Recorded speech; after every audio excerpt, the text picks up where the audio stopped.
You know, you guys, going into this 2022 NFL season, I don't think there's many other teams who are flying under the radar, so to say, going into this year as much as the Philadelphia Eagles are at this point. And I say this because obviously, aside from one of the biggest trades that we saw this offseason, landing AJ Brown in a Philadelphia Eagles uniform, it seems that since this, people haven't really been batting an eye to them whatsoever. Because aside from some of their biggest free agent acquisitions this offseason, and players like Haason Riddick, Kyzir White, and Zach Pascal, most people aren't really thinking that these guys alongside AJ Brown are going to necessarily make a monumental difference in Philly, but I'll just say, at least from what we've seen so far, that the Philadelphia Eagles could be a much bigger threat than most people are currently anticipating. And why I'm saying this, well, let's just get into it. One sec though, guys, if you haven't yet, don't forget to like the video if you do enjoy, subscribe, and turn on those notifications to never miss another NFL video.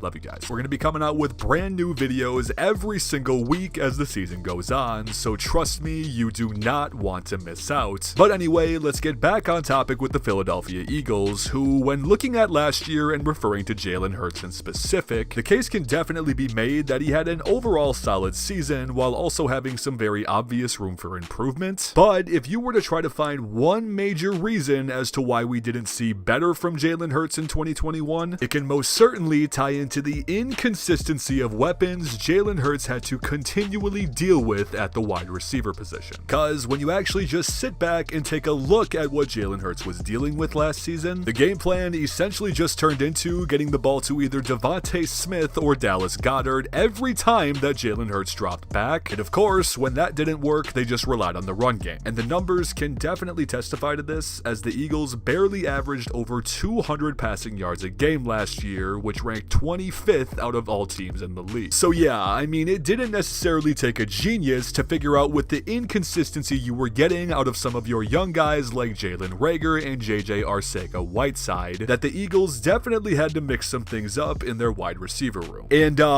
yeah, that they did, acquiring one of the best young and most dominant wide receivers in the game today in AJ Brown. And of course, all we would need to do to explain how dominant AJ Brown will truly be in Philly would be by going through his previous stats. Like, for example, in his first 3 years in the league thus far, they all would have easily been 1,000 plus yard receiving seasons if he didn't miss 4 games last year due to injury. He has the third most 40 plus yard receptions since entering the league in 2019, and even just from an eye test, he's one of the most physically intimidating wide receivers that you could have on your team. But in my opinion, at least, aside from the fact that AJ Brown is going to obviously dominate and do his own thing if he continues to do what he's done in the past, he seems to be the final piece of this three-headed monster at the wide receiver position that Philadelphia is trying to build their future on, and by coming in and essentially taking the top spot, he's only creating more opportunities for guys like Devonta Smith and Quez Watkins. Because in case you guys haven't seen anything out of Eagles training camp yet, if it wasn't already crystal clear that AJ Brown was going to be Jalen Hurts' new favorite target, believe me, it is as clear as day now, and it's not just because of how much Jalen Hurts is targeting AJ Brown, but it's also because of some of the ridiculous connections we've seen from them already. Because from just this small amount of footage that we've seen already, it's pretty obvious that Jalen Hurts has never had the opportunity in his NFL career to throw to a wide receiver at the caliber of AJ Brown, which kind of ties into the fact that this isn't necessarily a make or break year for Jalen Hurts, but I think for most people watching, you have definitely seen your fair share of Jalen Hurts' skepticism over the course of the last year and a half that he's been getting playing time. And again, like we did mention previously, a fair share of this can absolutely tie into the fact of the weapons placed around him and also a coaching change last year as well, but it still has to be said that there will need to be improvement from Jalen Hurts this year if the offense is going to be able to reach the potential that everyone sees. And to be honest with you, most of the improvement that we'll just need to see from him will simply be in the accuracy of his throws. And again, to touch back on what we've seen out of their training camp thus far, most of the reports are that Jalen Hurts is looking monumentally better this season compared to last, and believe it or not, some people are actually picking Hurts to be a dark horse MVP candidate this season. And you know, with everything we mentioned so far in this video, just kind of circling around the idea of how good this Eagles offense offense could potentially look, it's kind of funny to just sit on the outside and look at the Eagles going into this season and the fact that aside from AJ Brown, they really haven't changed anything. Because aside from also adding Zach Pascal to the wide receiver core with AJ Brown, you have the same offensive line, the same core of running backs, and also the same tight end in Dallas Goedert. And it seems that most people on the outside are just looking at it in this sense and are essentially just asking the question, like, okay, you got AJ Brown. Is that really going to put you that far over the hump from what you were last year? But what nobody really seems to understand is the amount of indirect opportunities that AJ Brown is going to create for every other weapon included in this offense. Because in the biggest example of this, to touch back on Devonta Smith and the monster season we saw from him in his rookie campaign, I don't think the majority of people realize and appreciate it as much as they should that Devonta Smith was putting up these numbers in his first year in the NFL while essentially acting as a wide receiver one. And you mean to tell me going into your second year after doing this that you're going to now be the second most focused on wide receiver in every game? And don't get me wrong, because I am extremely excited to see what AJ Brown is going to be able to do with Jalen Hurts, but I also wouldn't be surprised in the slightest if Devonta Smith is grabbing a fair share of the headlines. Because even with Quez Watkins now alongside AJ and Devonta establishing themselves as the top three receivers for this team, Sirianni has already made it known that even though AJ Brown is obviously going to be stealing most of the focus from opposing teams, the strategy between these three will adjust almost any given week depending on who is playing where and who is going to be getting the ball the most. Honestly, it's just so strange to me, with all things considered, thinking about the Eagles, that this is a team coming off of a 9-8 season in 2021 and on top of that making a playoff appearance, yet for the most part, at least in my eyes, they were seen to be critiqued as if they were a below 500 team going into this season. And even with the blockbuster move they made to try to expand their offense this season, no one really seems to care. I don't know, you guys, I guess we'll just have to wait until the 2022 season finally hits us to see if this offense can live up to all of the hype that it might be capable of. But of course, with this entire topic, I am also extremely curious to hear what you all have to think about the situation. So please let me know in the comments, do you think the AJ Brown acquisition has the capability to push this Eagles offense to the next level as we mentioned? And also, what are your thoughts on Jalen Hurts going into this season as well? But again, you guys, if you haven't yet, don't forget to go down below and drop a like on the video if you did enjoy, and of course, subscribe while you're down there. Like we mentioned, we're coming out with brand new NFL videos every single week as the season goes on, so again, you do not want to miss out. But also, I just wanted to say thank you so much to each and every one of you for watching. I appreciate you all more than anything. You all know this, and I will see you guys in the next video.